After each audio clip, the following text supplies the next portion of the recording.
The wind cuts through wool coats and denim alike, carrying the icy scent of Lake Michigan and the indifference of a city in a hurry. For Eleanor, the wind was a relentless predator. She stood on the corner of Fifth Avenue, her fingers numb inside thin, frayed gloves, pulling her 7-year-old son, Leo, closer to her side. "Just a little longer, Leo," she whispered, her voice cracking. "We just need to find a place to sit for a minute." Leo didn't complain. He hadn't complained in months, not since they lost the apartment and certainly not since the funeral. In his small, trembling hands, he clutched a battered plastic fire truck. Its ladder was snapped and the wheels were jammed with grit. It was the last thing his father had bought him before the accident that shattered their world. A few yards away, the neon sign of the Blue Velvet flickered. It was an upscale lounge, the kind of place where a single cocktail cost more than Eleanor's weekly food budget. It looked warm. It looked safe. Inside, the atmosphere was the polar opposite of the street. Soft jazz hummed in the background, and the air smelled of expensive bourbon and cedarwood.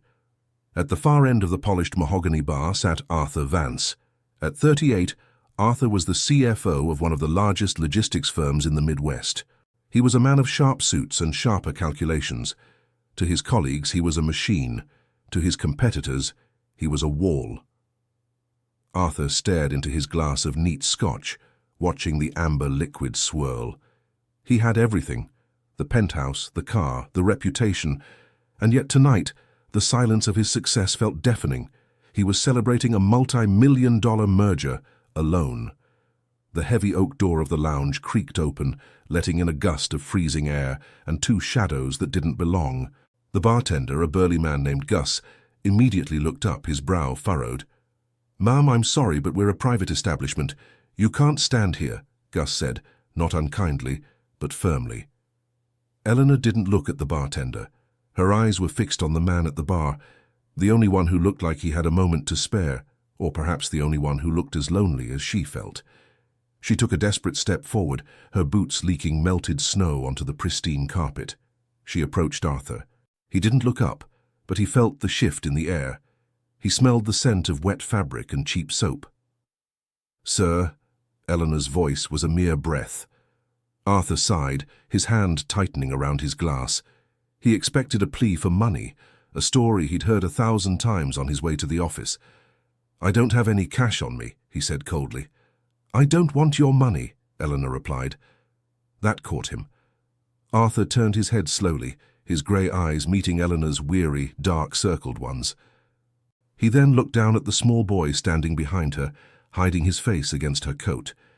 Eleanor reached into Leo's hands and gently took the broken fire truck, holding it out like a sacred relic. "My son. He won't let go of this. It's the last gift his father gave him. The wheels, they don't turn anymore. He thinks if it's broken, his dad is really gone for good." Her voice trembled with a weight that no spreadsheet could quantify. "Sir, you look like someone who knows how things work. Can you fix this toy?" Arthur Vance, a man who managed the flow of billions of dollars of global freight, looked at the piece of cheap, broken plastic. He looked at the boy's hopeful, terrified eyes peeking out from behind his mother. For the first time in years, Arthur didn't see a problem to be dismissed. He saw a soul to be mended. "I'm not a mechanic," Arthur said softly, his voice losing its corporate edge. "Please," Eleanor whispered. "It's all he has left." Arthur looked at his gold watch, then back at the fire truck. He set his drink down. "Sit down, kid," Arthur said, gesturing to the velvet stool next to him. "Let's see what we can do." The bar fell silent. Gus, the bartender, paused with a polishing cloth mid-air, and a few businessmen in nearby booths glanced over, whispering. It was an absurd sight. A titan of industry, wearing a $3,000 suit, leaning over a piece of broken junk, while a homeless woman and her child watched with bated breath. Arthur took a silk handkerchief from his pocket, the one his secretary had picked out for him, and laid it on the mahogany bar. He placed the fire truck on it as if it were a delicate piece of machinery. "What's your name, champ?" Arthur asked, not looking up from the toy. "Leo," the boy whispered, his voice small and muffled by his oversized, dirty jacket. "Well, Leo, I'm Arthur, and I think the problem here isn't the wheels, it's the axle." Arthur used a silver cocktail pick from the bar as a makeshift tool. He began to meticulously scrape away the dried mud and salt that had jammed the plastic gears. He worked with a precision that Eleanor hadn't expected. This wasn't just a gesture, he was actually trying. As he worked, Arthur felt a strange sensation in his chest. In the boardroom, everything was abstract. Numbers, projections, hostile takeovers. But here, the stakes were tactile. If he failed to fix this toy, he failed this boy. He glanced at Eleanor. Her face was pale, her skin chapped by the Chicago winter, but her eyes held a fierce, protective fire. "How long have you been out there?" Arthur asked, his voice low. 3 months, Eleanor replied, her voice steady despite the shame that usually accompanied the admission. "My husband was a contractor. There was a fall, an insurance dispute. Everything happened so fast. One day we were a family, the next, we were just another statistic." Arthur clicked a plastic piece back into place. He reached for a small drop of olive oil from a garnish tray to lubricate the tiny wheels. "The system isn't built for people who fall," he muttered, more to himself than to her. "It's built for those who stay on the tracks." Suddenly, a loud click echoed through the quiet bar. Arthur turned the wheels with his thumb. They spun freely, a whirring sound that seemed like music in the tense room. He set the truck down and gave it a gentle push across the bar. It rolled smoothly, stopping right in front of Leo. Leo's eyes widened. A smile, the first one in weeks, erupted across his face. "It works! Mom, look, it works!" Eleanor let out a sob she had been holding back for hours. It wasn't just about the toy. It was the realization that someone had seen them, truly seen them. "Thank you," she choked out. "You have no idea what you've done." Arthur looked at his hands, now stained with grease and cheap plastic residue. He felt more accomplished than he had after closing his last $10 million deal. But as Leo hugged the toy to his chest, Arthur looked out the window at the swirling snow. The reality hit him. He had fixed a toy, but these people were still going back out into the killing cold. "Gus," Arthur said, snapping his fingers at the bartender. "Bring them 2 bowls of the beef stew and a hot chocolate for the boy. Put it on my tab." "Sir, the policy—" Gus started. "I own a significant share of the group that owns this lounge, Gus," Arthur interrupted, his corporate steel returning. "Feed them. Now." As the steaming food arrived, Arthur watched them eat with a hunger that broke his heart. He realized that fixing the toy was only the beginning. He couldn't just let them walk back into the night. While Leo was distracted by his hot chocolate, Arthur sat back, observing the mother and son. He noticed the way Eleanor didn't eat until she was sure Leo had finished half of his bowl. He saw the way she constantly scanned the room, a habit born from the need to anticipate danger. "Where are you staying tonight?" Arthur asked. Eleanor stopped her spoon mid-air. She looked down at her bowl. "The shelter on 4th is full. We were going to try the subway station near Union. It's warmer there, usually." Arthur's jaw tightened. He knew Union Station. It was a place of desperation, where the air was thick with the scent of neglect and the threat of violence. No place for a child, no place for a woman who carried herself with such quiet dignity. "I had a daughter once," Arthur said suddenly.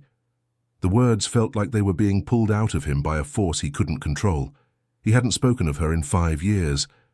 Eleanor looked up, her eyes softening. "Had?" "Sarah. She was 6. A car accident," Arthur said, his voice flat, drained of emotion. "Her mother couldn't handle the grief. She left shortly after. I buried myself in work. I thought if I climbed high enough, I wouldn't have to feel the ground anymore." He looked at Leo, who was now tracing the lines of his fire truck with a greasy finger.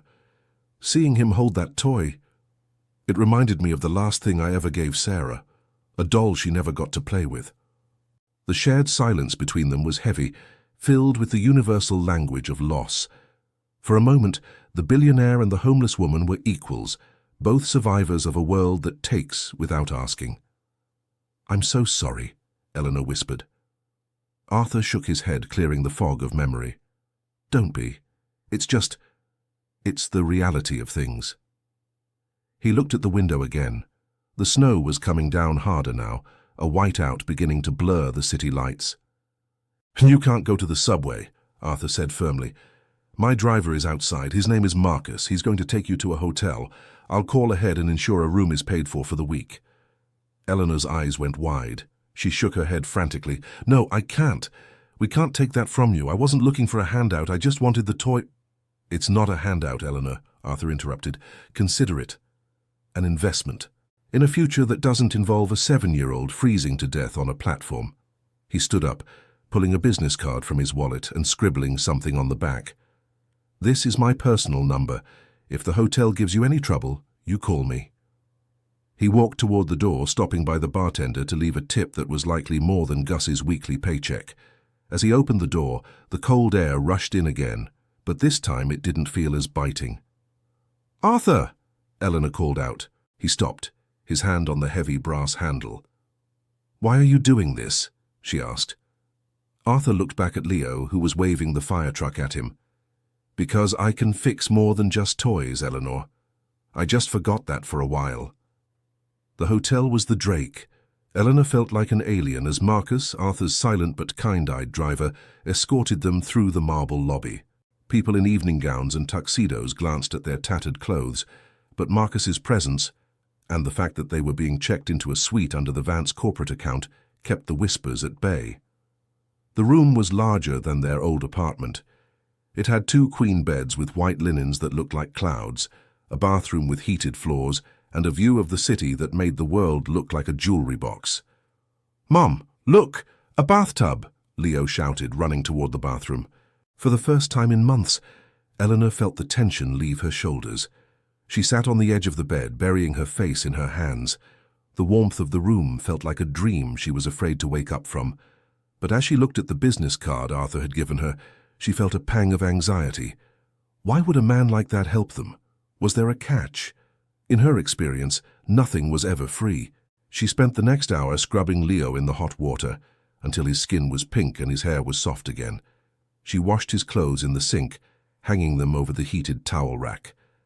As Leo fell into a deep, peaceful sleep, the kind of sleep only a child who feels safe can have, Eleanor sat by the window. She looked out at the city. Somewhere out there, Arthur Vance was likely back in his world of luxury. She wondered if he was thinking about them. The next morning, a knock came at the door. It was a courier. He handed Eleanor a large shopping bag and a brief note. "There are some essentials here. Also, there is a diner across the street that has the best pancakes in Chicago. Go there at 10 a.m. Someone will meet you. A.V." Inside the bag were new winter coats for both of them, sturdy boots and a simple but elegant dress for Eleanor. There was also a new backpack for Leo, filled with art supplies. Eleanor felt a mixture of gratitude and fear. This was moving too fast. She felt like a pawn in a game she didn't understand. But then she looked at Leo, who was happily drawing a picture of a hero man fixing a fire truck. She realized she had to follow this path, wherever it led. She had to do it for him. She dressed in the new clothes, feeling a strange sense of reclaimed identity as she looked in the mirror. She didn't look like a homeless woman anymore. She looked like Eleanor, the woman who used to teach second grade, the woman who used to love painting, the woman whose husband used to tell her she was the strongest person he knew. At 10 a.m. sharp, she and Leo walked into the diner. It was a classic American spot, smelling of bacon and maple syrup. In the corner booth sat a woman in a sharp grey blazer. She looked up and smiled as they approached. "Eleanor, I'm Arthur's personal assistant, Clara. He asked me to meet you." Eleanor sat down, her heart racing. "Is something wrong?" "On the contrary," Clara said, pushing a folder across the table. "Arthur spent the entire night reviewing his company's foundation records. He realized we've been donating to charities for years without ever seeing the impact. He wants to change that, and he wants to start with you." The folder contained a job description, not a high-level executive role, but a position in the company's community outreach department, a role that required someone with a background in education and a first-hand understanding of the city's social struggles. "He saw your resume on your LinkedIn profile," Clara explained. "He looked you up last night." Eleanor was stunned. He researched me." "Arthur doesn't do anything halfway," Clara smiled. "He saw that you were a teacher. He saw the honors you received before the accident. He thinks you're overqualified for this role, but it's a start. It comes with a salary, health insurance, and a housing allowance. Eleanor felt the room spinning. This was the miracle she had stopped believing in. But as she looked at the contract, a shadow loomed over the table. "What is this?"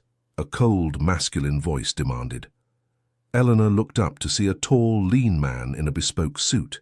He looked like a younger, sharper, and much more aggressive version of Arthur. This was Julian Vance, Arthur's younger brother and the head of the legal department. "Julian," Clara said, her voice tightening, "this is a private meeting." "Private meeting using corporate funds," Julian sneered, glancing at Eleanor and Leo. "I heard Arthur had a breakdown at the Blue Velvet, but I didn't think he'd gone this far. Hiring people off the street. This is a liability nightmare." He turned his gaze to Eleanor, his eyes cold and dismissive. "I don't know what kind of sob story you told my brother, but the Vance Group isn't a soup kitchen. If you think you can grift your way into a paycheck, you've picked the wrong family." Leo shrunk back, clutching his fire truck. Eleanor felt the old, familiar shame rising, but then she remembered Arthur's hands fixing the toy. She remembered the way he talked about his daughter. She stood up, her eyes meeting Julian's. "I didn't ask for any of this," Eleanor said, her voice low and firm. "Your brother saw a child in need and he acted like a human being. If that's a breakdown in your world, then I feel sorry for you." Julian laughed, a harsh, dry sound. "Save the drama for the Hallmark Channel. Clara, this meeting is over. The Foundation's budget is under review, no new hires." He turned on his heel and walked out, leaving a thick cloud of tension behind. Clara looked devastated.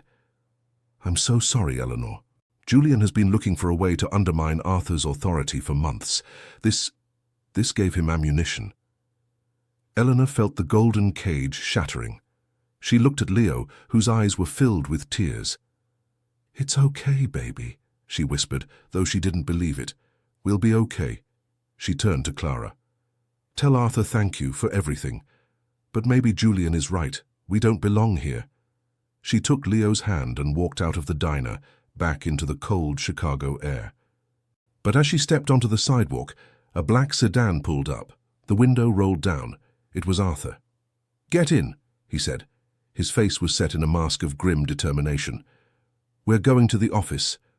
The top floor of the Vance building was a cathedral of glass and steel. Arthur marched through the lobby, his presence commanding silence. Eleanor and Leo followed behind, feeling like small boats in the wake of a massive ship. "Arthur, you can't do this," Julian said, meeting them at the elevator bank.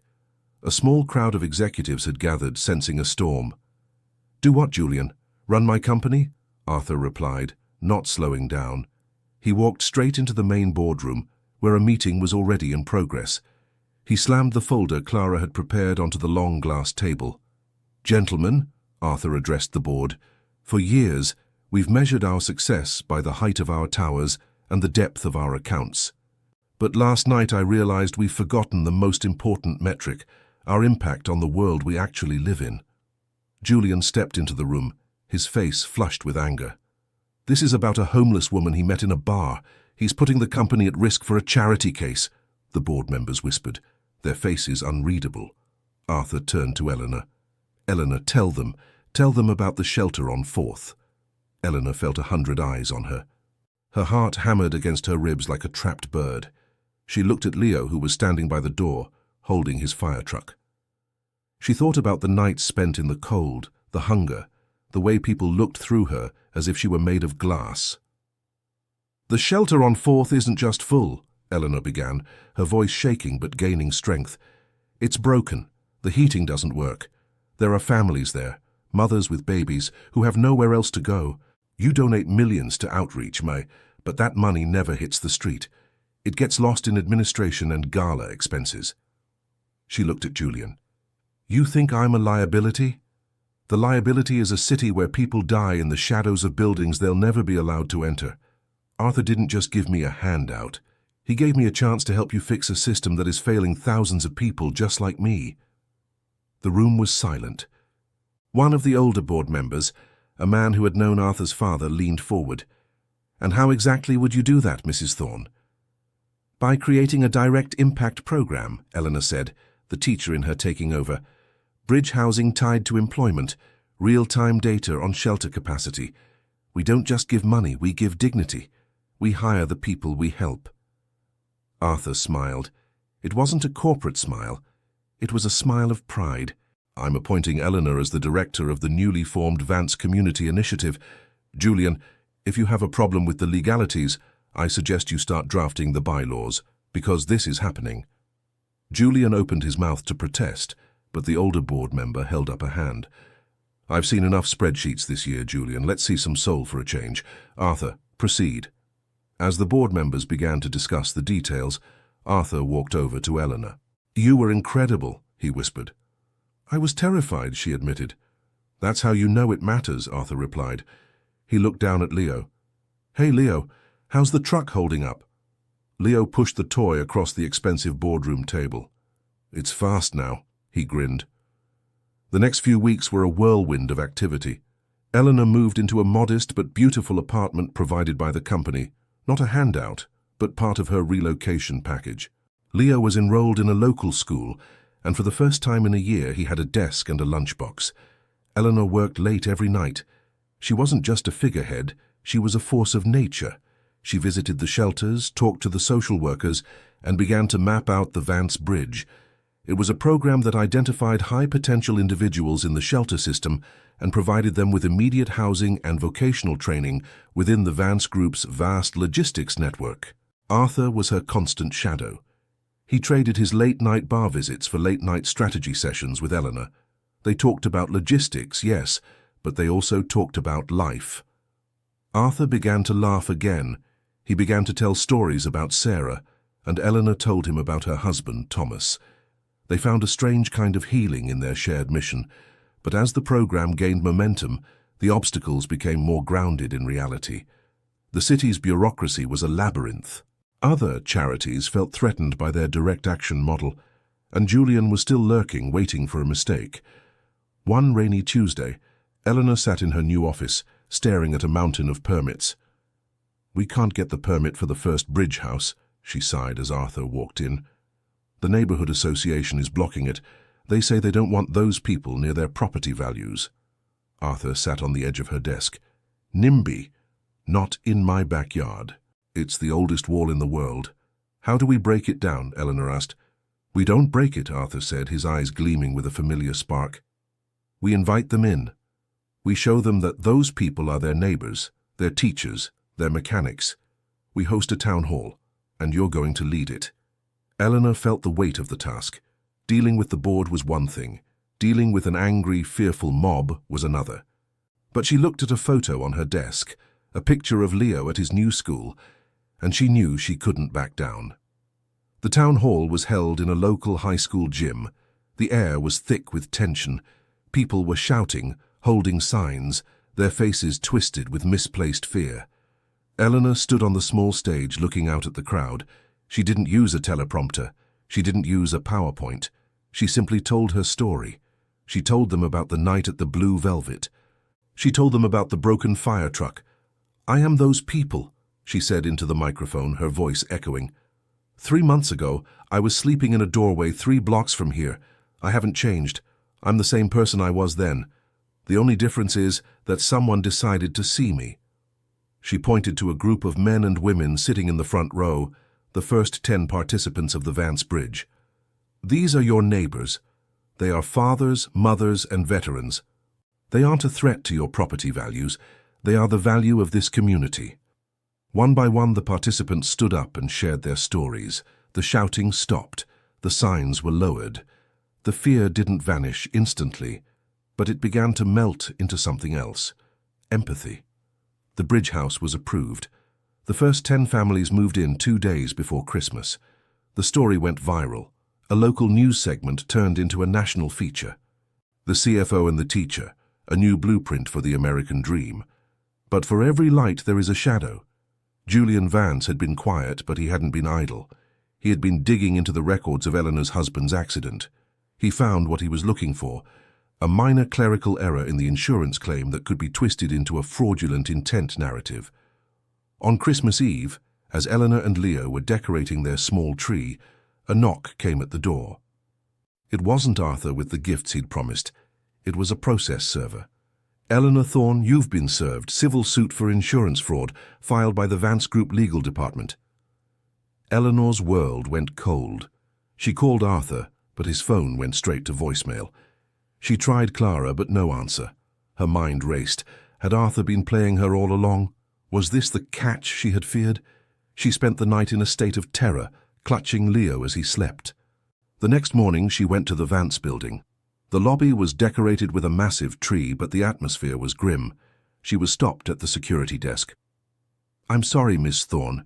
Your badge has been deactivated," the guard said, his eyes full of pity. "I need to see Arthur," she pleaded. "Mr. Vance is in an emergency board meeting. I can't let you up."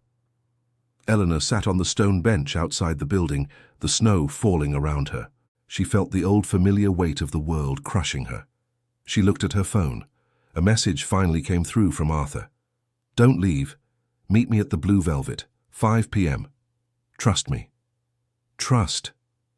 It was a word that felt like a luxury she could no longer afford. But Eleanor had no other choice. She took Leo to a friend's house, a mother she had met through the bridge program, and headed to the bar where it all began. The Blue Velvet was quiet. Gus was behind the bar, looking older than he had a month ago. Arthur was sitting in the same spot staring at a glass of scotch, but he wasn't alone. Julian sat next to him, a smug smile on his face. "Eleanor," Julian said as she approached, "thank you for joining us. I was just explaining to my brother that your miracle is over. The board has seen the evidence of your husband's financial irregularities. You're a liability, just like I said." Arthur didn't look at her. He looked at Julian. "You're right, Julian. The evidence is compelling. My brother is very good at his job. He found a mistake that everyone else missed." Eleanor felt like she had been punched in the gut. "Arthur." "But," Arthur continued, finally turning to look at Eleanor. His eyes weren't cold, they were glowing with a fierce subterranean anger. "He made one mistake. He assumed I was a man of the company. He forgot that I am a man of my word." Arthur reached into his coat and pulled out a thick envelope. He tossed it onto the bar. "That's my resignation, Julian, effective immediately, along with a full divestment of my shares." Julian's smile vanished. "You're joking. You'd throw away $1 billion legacy for her?" "Not for her, Julian," Arthur said, standing up. "For the truth, and for the fact that I spent the last 12 hours buying out the insurance company that denied her claim. As the new owner, I've decided to settle the suit, and I've decided to fire the lawyer who brought it. That would be you." The fallout was monumental. The Vance Group's stock dipped, then stabilized, as the public rallied behind Arthur's act of conscience. Julian was ousted from the company, his reputation in tatters, but Arthur didn't care about the stock market anymore. He had walked away from the tower, but he hadn't walked away from the mission.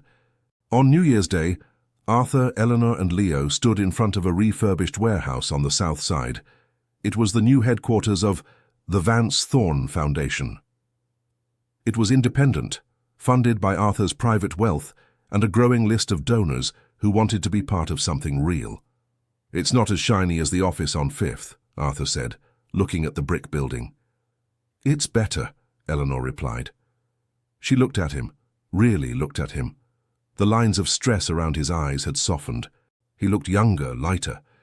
"I wanted to ask you something," Arthur said, his voice uncharacteristically nervous.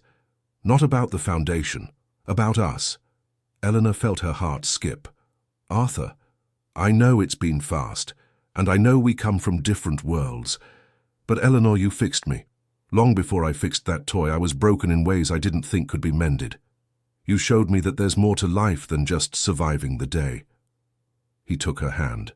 "I don't want to just be your business partner. I want to be more."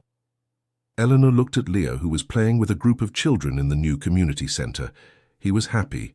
He was safe. And then she looked at Arthur. She saw the man who had sat at a bar and fixed a plastic fire truck for a child he didn't know. "I think more sounds like a good plan," she whispered. They stood there for a long time, watching the sun set over the Chicago skyline. The city was still cold, still hard, still full of challenges, but they weren't alone anymore.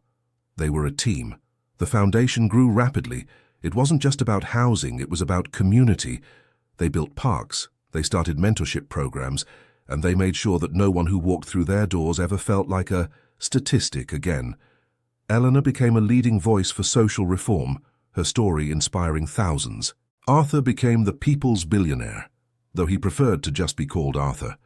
But despite the fame and the success, they never forgot where it started. Every year, on the anniversary of their meeting, they went back to the Blue Velvet. The anniversary of a life-changing moment is often more than just a date on a calendar.